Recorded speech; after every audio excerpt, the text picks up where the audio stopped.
Témoignage d'Angélica, vision sur l'enfer. Le témoignage suivant est celui d'Angélica, une jeune fille que le Seigneur a emmenée visiter l'enfer et le ciel. Partie 2. Maxima. On était à la cuisine quand ma fille est arrivée à la maison. Elle a aperçu l'homme de Dieu et lui dit, « Que le Seigneur te bénisse. » Il répondit, « Que le Seigneur te bénisse aussi. » « Es-tu prête à mourir ? Car le Seigneur a planifié ta mort aujourd'hui à 16 heures. » Elle était toute surprise du fait que le Seigneur a répondu à sa demande. Angélica.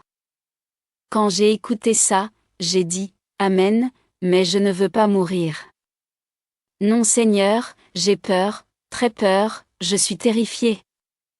Le serviteur de Dieu répliqua, « Prions pour chasser la peur au nom de Jésus-Christ. » J'ai dit, « Amen » et on pria. Soudainement la peur me quitta et une joie indescriptible m'a envahi en pensant à la mort comme un événement meilleur qui puisse m'arriver. Je me suis mis à sourire, à rire à la surprise de tout le monde, ils ont constaté comment je suis passé de la tristesse à la joie. Je souriais, sautais et chantais de joie. Maxima. Ma fille fut remplie de joie et se mit à manger. Elle a mangé un peu de tout se disant, « Si je ne reviens pas, tant mieux au moins j'ai mangé et je suis rassasiée. » Angélica. Tout le monde se mit à rire se demanda, « Quel comportement étrange, au lieu d'être triste, tu es plutôt joyeuse. » Je répondis, « Bien sûr, je vais à la rencontre de mon Dieu, je vais être avec lui, mais je ne sais pas si je reviendrai, voilà pourquoi je vais distribuer mes avoirs. » Il me regardait avec surprise, « Tes avoirs ?» Ma mère ouvra grandement les yeux prise d'étonnement. Maxima. Ma fille distribua tous ses avoirs. Nos sœurs en Christ étaient avec nous et elle a donné à chacune d'elles quelque chose. Quand j'interrogeais cette attitude, elle m'a répondu, « Si je revenais je vais tout récupérer, au cas contraire, elles peuvent tout garder. » Angélica. Je m'imagine combien ma mère était triste de ce que je venais de dire. Mais j'étais si joyeuse que je me suis mis à distribuer tout ce que j'avais, mes habits, mon lit, mon portable, en une seule condition, si je reviens, je vais tout récupérer. Ils se mirent à rire. Maxima. Elle était déterminée, mais en tant que mère j'étais fort attristée. Ça n'était pas facile. Je me demandais comment ça se passerait. Je ne pouvais rien comprendre. Quand ils ont commencé la prière, j'étais encore occupée à arranger les choses dans la maison. Ils m'ont invité à prier mais je répondis que j'allais les rejoindre incessamment. Angélica. Ils m'observaient tous pendant la prière. Je priais, « Seigneur, je veux que ta volonté soit faite, tu n'es pas un homme pour te repentir ou mentir, je sais que tu vis. Si je dois faillir à ta mission, vaut mieux alors me prendre une fois pour toutes, mais si je ferai ta volonté, alors ramène-moi sur terre tout en m'aidant à dire la vérité, à prêcher et à dire aux gens de se repentir. » Ceci était ma courte prière. J'ai expliqué cette prière au serviteur de Dieu tout en lui signifiant de ne rien dire à ma mère. Je ne lui dirai pas tant que tu es encore avec nous, mais dès que tu pars je le lui dirai, il répondit. On continuait à prier et on forma un cercle. Maxima. À 15h30, le Seigneur a demandé à son serviteur d'appliquer l'huile d'onction à ma fille. Quelques-uns parmi nous se sont retirés avec elle dans la chambre. Le Seigneur nous a accordé 2 minutes pour appliquer l'huile d'onction de la tête aux pieds. Ce qui fut fait. La mort Angélica. Ma mère et Fatima Navarrete, une sœur en Christ, m'ont oint. Mais pendant qu'elles appliquaient l'huile, j'ai senti quelque chose comme un verre me couvrir. C'est difficile à expliquer. Je me sentais couverte d'une armure et je ne sais pas comment l'expliquer. Après cela, il n'était plus à mesure de me toucher. Maxima. Pendant qu'on priait, j'ai essayé de lui imposer la main, mais je ne pouvais plus. Il y avait une sorte d'armure autour d'elle. C'était étrange, personne ne pouvait la toucher. Cette armure d'environ 30 centimètres va de la tête jusqu'aux pieds. Ce qui m'a troublé davantage, c'est le fait que je ne pouvais pas lui imposer la main, chose que j'ai fait plusieurs fois au service du Seigneur. J'ai dit, oh, il s'est passé quelque chose, je me suis mise à prier et à remercier le Seigneur. Subitement une joie m'a envahi, l'angoisse m'a quitté ainsi que la douleur.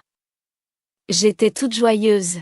On continuait à prier et vers 16 heures, ma fille est tombée par terre. Angélica. Pendant la prière j'ai commencé à étouffer, je ne pouvais plus respirer. J'ai eu une forte douleur au ventre et au cœur. Je sentais ma circulation se ralentir et une forte douleur dans tout mon corps. Tout ce que je pouvais dire était « Seigneur, fortifie-moi, fortifie-moi ». Je sentais que je ne pouvais plus tenir, je n'avais plus de force, elle me quittait. Quand j'ai regardé vers les cieux avec mes yeux spirituels, j'ai vu le ciel s'ouvrir. J'ai vu les anges en multitude s'assembler et au milieu d'eux, j'ai vu une lumière 10 000 fois plus brillante que le soleil. Et j'ai dit, Seigneur, c'est toi qui viens. Maxima. Quand elle est tombée par terre, on a essayé de la tenir debout mais elle ne pouvait plus se tenir seule. Maintenant on pouvait la toucher. Elle disait, priez. Je n'ai plus de force, maman, je n'ai plus de force et j'ai mal. D'abord, elle avait mal au cœur, puis ça s'est répandu vers l'abdomen. On continuait à prier et à plaider avec le Seigneur. Le Seigneur a pris sa vie. Jamais de ma vie je n'ai vu une personne mourir. J'ai dû assister à la mort de ma fille, dans son agonie. Ça n'était pas du tout facile. Je ne comprenais plus ses derniers mots puis à la fin elle ne parlait plus. J'ai placé ma main sur son visage et un miroir dans sa bouche pour vérifier si elle respirait encore. Elle ne respirait plus. Elle était figée. Je l'ai tenue, elle était encore chaude comme avant. J'ai pris un drap et je l'ai couvert, puis elle commençait à se refroidir. Ses cheveux étaient projetés en arrière comme celui d'un mort et elle est devenue très froide comme un glaçon. Angélica. Jésus faisait la descente et je sentais mon corps mourir. Au fur et à mesure que Jésus et les anges s'approchaient, je sentais que je partais et je n'étais plus moi-même. Je n'étais plus en vie, je mourais et c'était agonisant. Quand mon corps tombe par terre, ils étaient déjà là. Ma maison était pleine d'anges et au milieu des anges j'ai vu une lumière plus brillante que le soleil. C'était pénible, j'ai eu de fortes douleurs comme mon âme et mon esprit étaient en train d'être arrachés de mon corps. Je pleurais et criais quand j'ai vu mon corps par terre.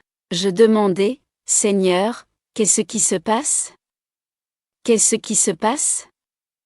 Je voulais toucher mon corps et y retourner mais je ne pouvais plus, c'était comme tenter de saisir l'air avec la main, ma main passait carrément à travers mon corps. Personne de ceux qui priaient ne pouvait m'entendre. Je criais, Seigneur aide-moi, Maxima. Mon mari est arrivé pendant qu'on était en prière et l'a vue étendue. Le Seigneur m'a réconforté en ce moment car je ne savais que faire. C'est comme si elle était en coma, mais je ne m'inquiétais de rien car c'était l'œuvre de Seigneur. Si bien que j'ai dit, Seigneur, que ta volonté soit faite. Angélica. Le Seigneur Jésus-Christ. En ce moment j'ai écouté la voix du Seigneur, une belle voix telle le tonnerre, remplie d'amour, n'aie pas peur car je suis Jéhovah ton Dieu et je suis venu te montrer ce que je t'ai promis. Lève-toi car je suis Jéhovah qui te tient par la main droite et qui te dit de ne pas craindre car je vais t'aider. Subitement, je me suis levée. Tout ce temps, j'étais à genoux tentant en vain de réintégrer mon corps. Quand j'ai entendu sa voix, la peur m'a quitté et j'ai commencé à marcher et les anges déblayaient le chemin, il y avait une forte lumière qui brillait. J'ai retrouvé ma paix quand j'ai fixé la lumière. J'ai vu un homme beau, géant, élégant, musculeux et la lumière émanait de lui. La lumière était tellement brillante que je ne pouvais pas identifier son visage. Mais je pouvais voir ses beaux cheveux dorés et un vêtement blanc muni d'une large bande dorée qui contournait sa poitrine et sur laquelle il est écrit « Roi de rois et Seigneur de seigneurs ». J'ai regardé à ses pieds, il portait des sandales dorées rayonnant d'un éclat d'or. Il était très beau. Il m'a tendu la main. Quand j'ai touché sa main, ma main n'est pas passée au travers lui comme ce fut le cas avec mon corps. Je me demandais, qu'est-ce qui se passe? Et il a répondu, je vais te faire visiter l'enfer pour que tu ailles informer l'humanité que cet endroit existe réellement. De même je vais te montrer ma gloire pour que tu dises à mon peuple de s'apprêter car je vis réellement et ma gloire est réelle. Il me dit, ma fille ne crains rien. Il le répéta de nouveau et je répliquai, Seigneur je voulais plutôt te signifier que j'ai envie de visiter le paradis mais pas l'enfer car c'est un endroit horrible. Il dit, ma fille, je serai avec toi. Je ne t'abandonnerai pas. Je vais te montrer l'enfer car il y a beaucoup des gens qui sont au courant de son existence mais malheureusement ils n'éprouvent aucune peur, ils pensent que c'est de la blague et beaucoup n'en connaissent rien. Voilà pourquoi tu dois visiter l'enfer car il y a plus qui périssent par rapport à ceux qui entrent dans ma gloire. Quand il a fini de parler, je le voyais des larmes qui coulaient jusqu'à mouiller ses vêtements. J'ai demandé, Seigneur pourquoi pleures-tu? Il répondit, ma fille, puisqu'il y en a plus qui périssent et je vais te montrer pour que tu ailles dire la vérité et que tu ne retournes pas à cet endroit. Enfer, tout à coup quand il parlait, tout commença à bouger. La terre trembla et s'ouvrit. J'ai vu un trou noir en dessous. On était debout sur une sorte de rocher entouré d'anges. Je dis, Seigneur je ne veux pas y aller. Il a répondu, ma fille ne crains pas car je suis avec toi. En un clin d'œil, on est descendu dans ce trou noir. J'essayais de voir mais il y avait une obscurité profonde. J'ai vu un grand cercle et j'ai entendu de millions de voix. J'avais très chaud et je sentais ma peau brûler. J'ai demandé, Seigneur, c'est quoi ça? Je ne vais pas y aller. Le Seigneur m'expliqua que ça n'était que l'entrée du tunnel qui mène en enfer. Il y avait une odeur répugnante, dégoûtante, nauséabonde et je suppliais le Seigneur de ne pas y aller. Il répondit, ma fille c'est nécessaire pour toi de faire connaissance de cet endroit. Je criais, mais pourquoi Seigneur? Et il dit, pour que tu dises la vérité à l'humanité qui est en train de périr, elle est perdue et il n'y a que peu qui entrent dans mon royaume. Matthieu 7 verset 14. En disant ceci, il pleurait. Ses propos me réconfortaient si bien que j'ai continué à marcher. On est arrivé au bout du tunnel, quand j'ai regardé en bas, j'ai vu l'abîme couvert des flammes. Le Seigneur dit, ma fille, je te donne ceci. Il s'agissait d'un classeur avec de papier vierge. Ma fille prends ce crayon pour que tu écrives tout ce que je te montrerai, ce que tu verras et ce que tu écouteras. Tu écriras tout textuellement tel que tu l'observeras, tel que tu le vivras. Je dis Seigneur je le ferai, mais je vois déjà assez Seigneur. Des âmes en tourment dans l'immense flamme. Maxima. Le temps passait et le corps de ma fille était toujours étalé. Seigneur, qu'est-ce qui se passe? Les larmes coulaient de ses yeux et quand je les nettoyais, elles s'accumulaient aussitôt. Je plaçai un miroir dans sa bouche pour vérifier si elle respirait, mais elle ne respirait pas. On a pris le pouls, mais il n'y avait rien. On a placé la main au cœur, toujours pas de signe de vie. Le serviteur de Dieu dira que là où elle se retrouve n'est pas un endroit de joie mais plutôt de tourment. Angélica. J'ai dit à Jésus, je témoignerai que l'enfer est réel, que l'enfer existe, mais sors-moi de cet endroit. Il répliqua, ma fille, on n'est même pas encore en enfer, je ne t'ai encore rien montré et tu veux déjà que je te retire d'ici. Je répondis, s'il te plaît Seigneur, sors-moi de cet endroit. Puis nous commencions à descendre vers l'abîme. Je me suis mis à pleurer et à crier, Seigneur non, non, je ne veux pas y aller. Et il répliqua, tu as intérêt à voir cet endroit. J'ai vu des démons horribles de toutes sortes, petits et grands, ils couraient si vite et tenaient quelque chose à la main. Seigneur, pourquoi courent-ils si vite et qu'est-ce qu'ils ont dans leurs mains? Il répondit, ma fille, ils courent ainsi puisqu'ils savent que leur temps est presque fini, le temps est très limite pour détruire l'humanité, spécialement mon peuple. Ils tiennent à la main de flèches pour détruire l'humanité.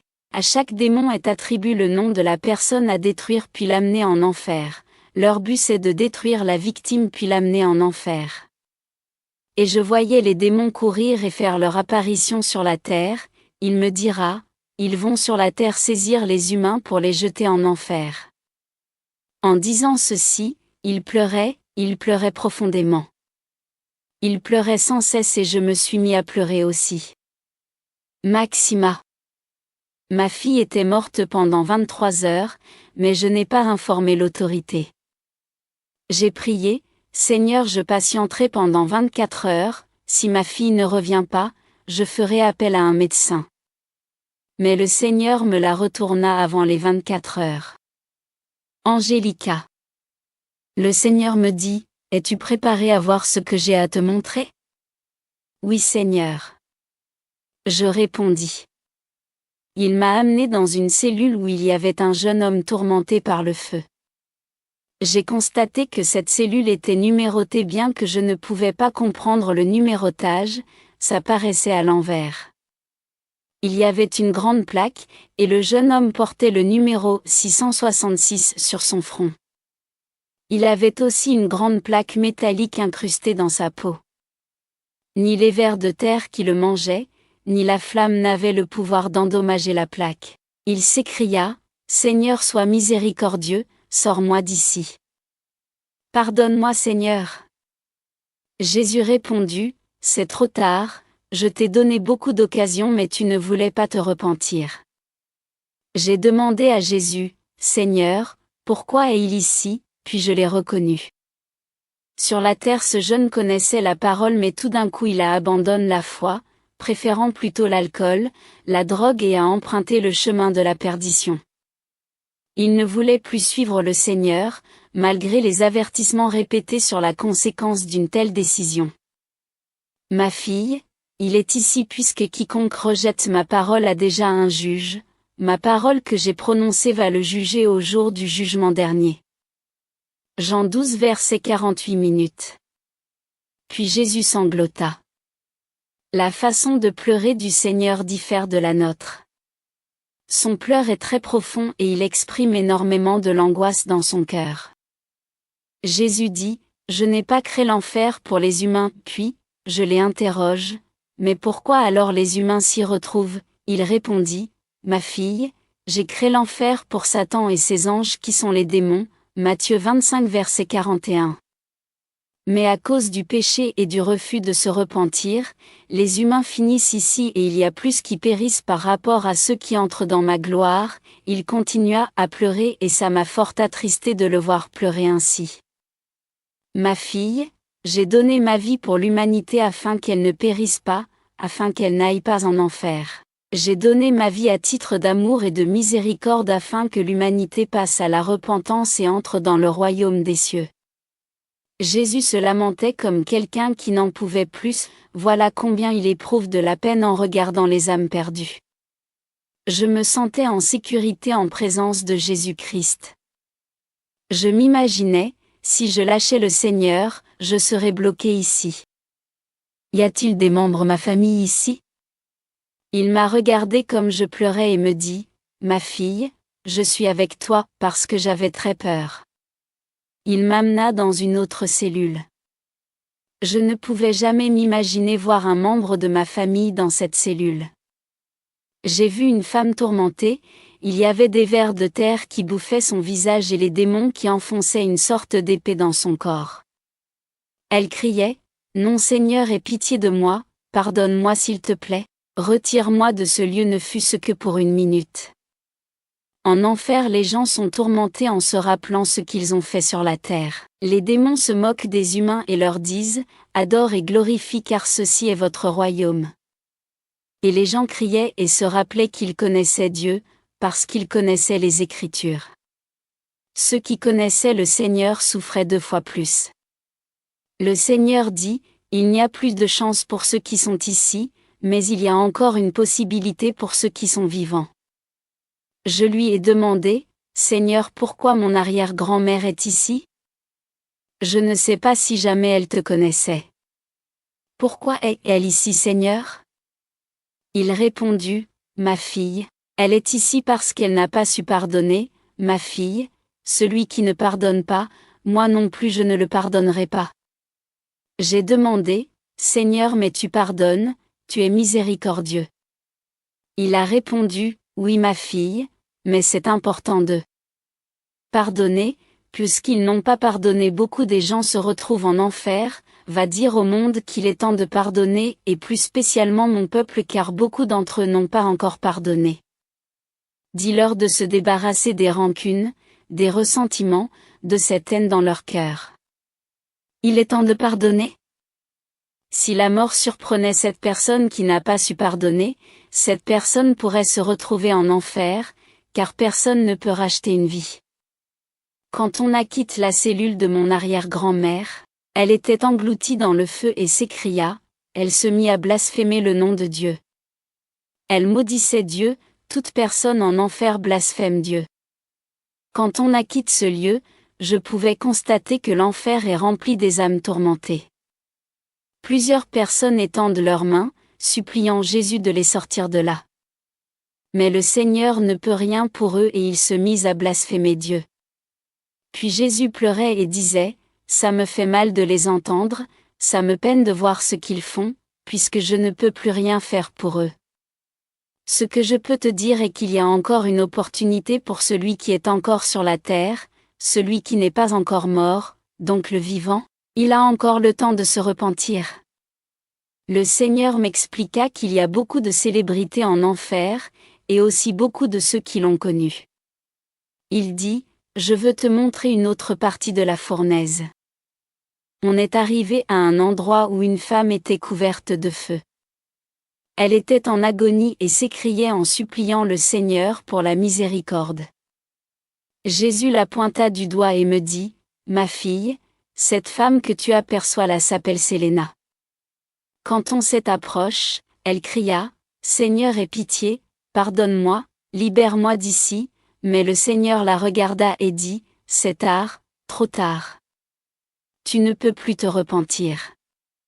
Elle m'a aperçu et me dit, s'il te plaît, va dire aux gens à propos de l'enfer, parle à haute voix et ne te tais pas, dis-leur de ne pas venir en ce lieu. Va leur dire de ne pas jouer ou chanter ma musique. Je lui demande, pourquoi veux-tu que j'apporte ce message au monde? Elle répondit, parce que chaque fois que les gens jouent et écoutent mes chansons, mon tourment s'accentue. La personne qui joue et écoute ma musique est en train de faire son chemin vers l'enfer. S'il te plaît, va leur dire de ne pas venir ici. Va dire que l'enfer est réel, elle s'écria et les démons lui lancèrent des épées et elle pleura, aide-moi Seigneur, aie pitié de moi Seigneur. Mais malheureusement, le Seigneur lui dit, c'est trop tard, je parcourais des yeux cet endroit, c'était plein de musiciens et d'artistes. Tout ce qu'ils faisaient c'est chanter et chanter sans cesse.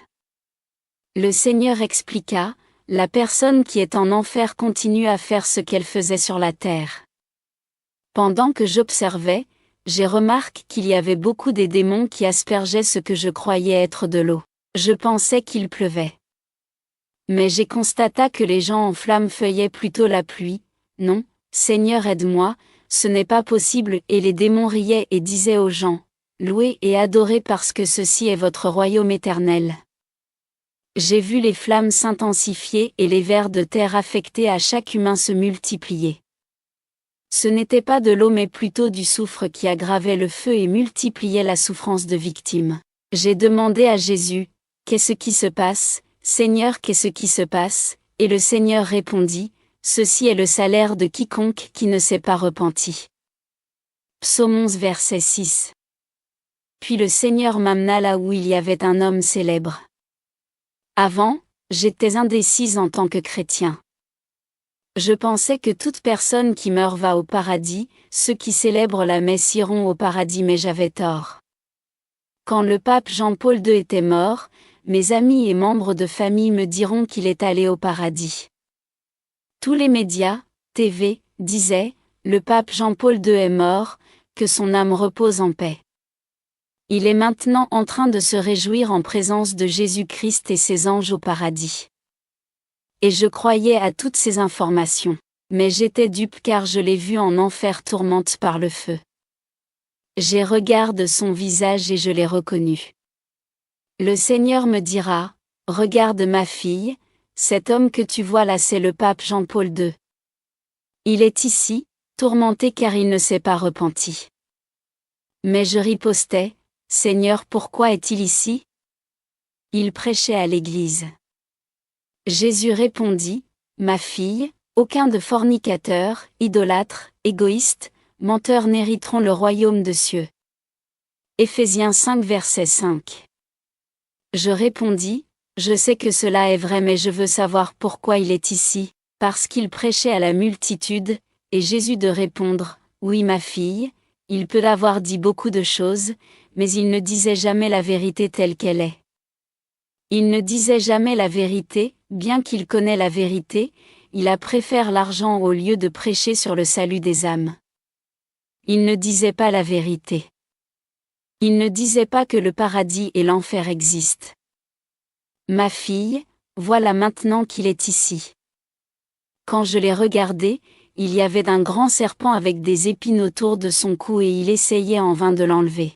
Il plaida avec le Seigneur, Seigneur aide-moi, il s'écria, aide-moi Seigneur, aie pitié de moi, sors-moi de cet endroit, pardonne-moi, je me repens Seigneur, j'aimerais retourner sur la terre pour me repentir.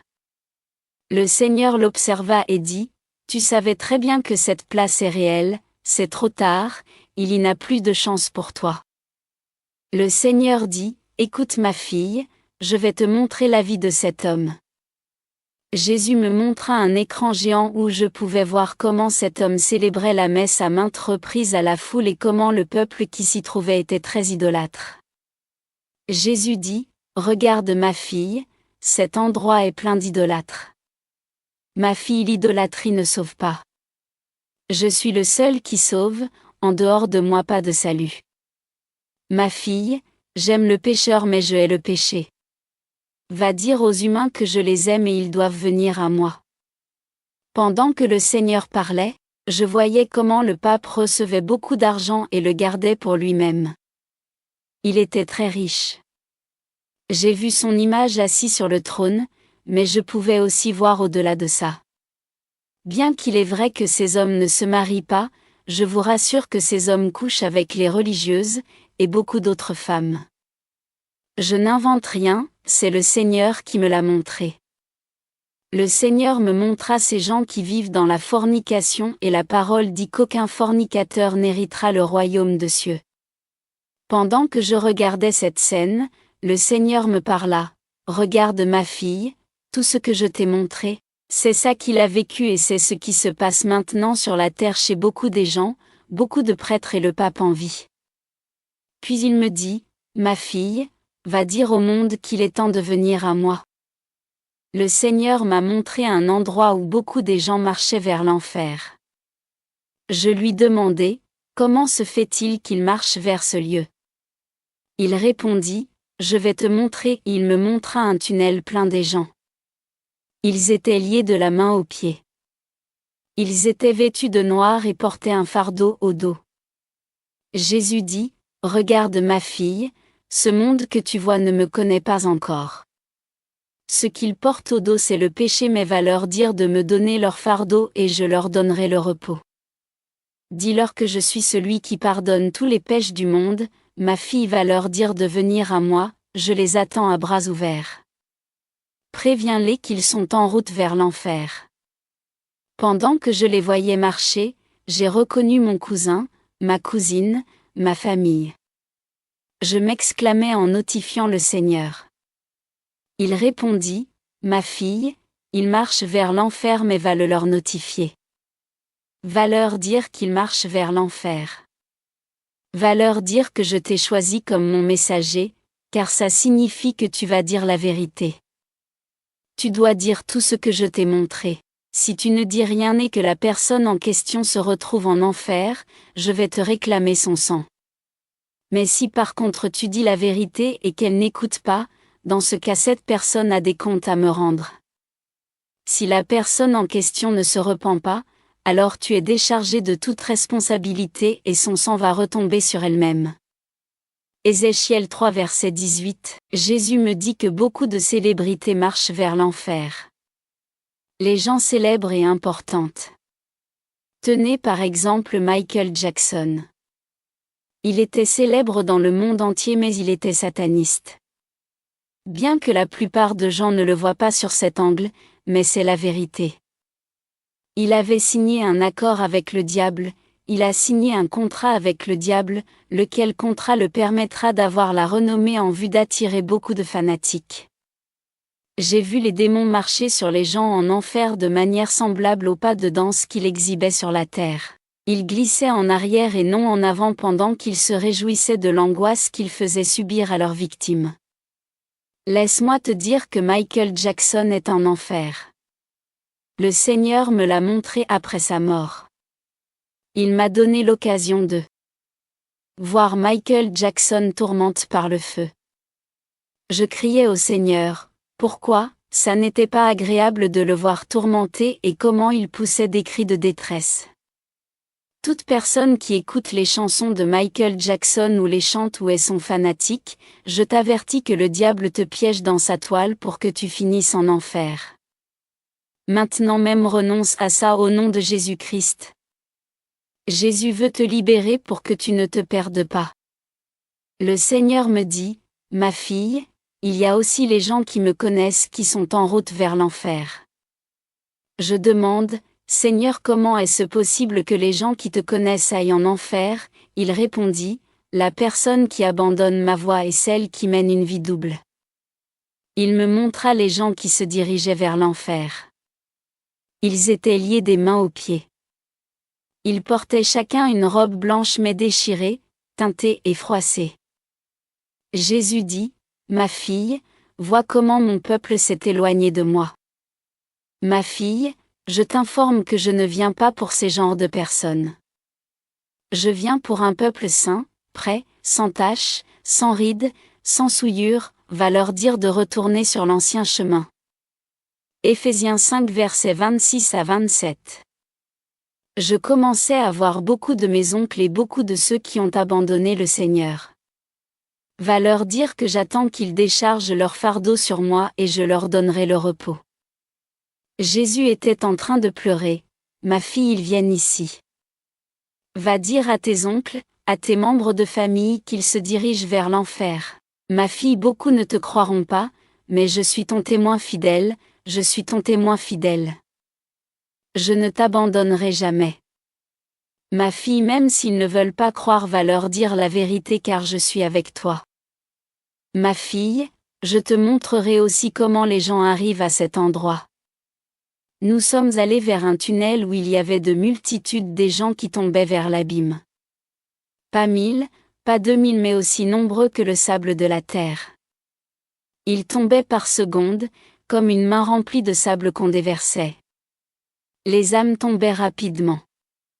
Jésus pleurait, il dit, ma fille, voilà comment l'humanité périt, voilà comment elle se perd, ma fille, ça m'attriste de voir l'humanité périr. Jésus dit, les démons aussi se réunissent en ce lieu. Et je dis, les démons en réunion? Jésus dit, oui ma fille, ils se rencontrent pour planifier ce qu'ils feront au monde. Ils tiennent des réunions secrètes chaque jour. Ainsi dit, Jésus m'amena à une cellule où j'ai vu une table en bois avec les chaises tout autour. Il y avait des démons de toutes sortes. Jésus expliqua, ma fille, ils planifient maintenant d'aller détruire les familles de pasteurs, des missionnaires, des évangélistes et tous ceux qui me connaissent. Ma fille, ils veulent les détruire, ils ont beaucoup de flèches. Les démons riaient en se moquant et disaient, détruisons le monde et amenons-le ici. Jésus dit, va leur dire que je suis avec eux.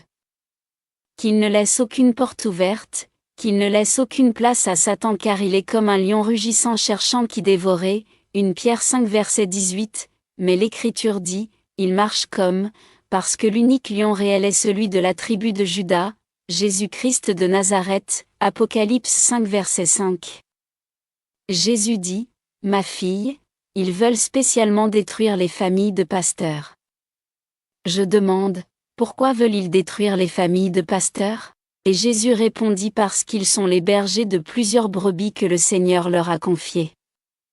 Ils veulent que ces brebis retournent dans le système du monde, de retourner en arrière et finir en enfer, va dire aux pasteurs de dire la vérité. Va leur dire de prêcher la vérité et de dire tout ce que je leur ai dit et de ne rien garder pour eux-mêmes ce que je leur ai dit. Quand on quittait cet endroit, il me dit, je veux te montrer quelque chose, il y a aussi des enfants ici. Et je répondis, Seigneur, les enfants en enfer? Pourquoi sont-ils ici? Ta parole dit, laissez les petits enfants venir en moi et ne les empêchez pas car le royaume de cieux appartient à ceux qui sont comme eux. Matthieu 9 verset 14, Jésus répliqua, ma fille, c'est vrai, le royaume de cieux appartient à ceux qui sont ainsi, mais cet enfant doit venir à moi, car quiconque vient à moi ne sera pas rejeté. Jean 6 verset 37. À l'instant même, le Seigneur me montra un garçon de 8 ans tourmenté par le feu. Le garçon criait, Seigneur aie pitié de moi, retire-moi de cet endroit, je ne veux pas y être. Il continua à pleurer et à crier. J'ai vu les démons autour de ce garçon qui ressemblaient aux images de la bande dessinée. Il y avait Dragon Ball Z, Ben 10, Pokémon, Dora etc. Seigneur, pourquoi le petit garçon est ici? Jésus me montra un écran géant de la vie de cet enfant. J'ai vu comment il passait toute sa vie devant l'écran de la télévision en train de regarder ses bandes dessinées. Jésus dit, ma fille, ces bandes dessinées, ces films, ces feuilletons télévisés qui passent chaque jour à la télévision sont les instruments sataniques pour détruire le monde, regarde ma fille comment ça s'est passé. J'ai vu comment le petit garçon était rebelle et désobéissant à ses parents. Quand ses parents lui parlaient, il sortait en courant. Il reversait les choses et désobéissait les parents. Après cet événement, une voiture l'a écrasé et ce fut la fin de sa vie sur terre. Jésus m'expliquait, depuis lors, il est ici en enfer. Je regardais le petit garçon comment il était torturé. Jésus dit, ma fille, va dire aux parents d'instruire leurs enfants à la lumière de ma parole. Proverbe 22 verset 6.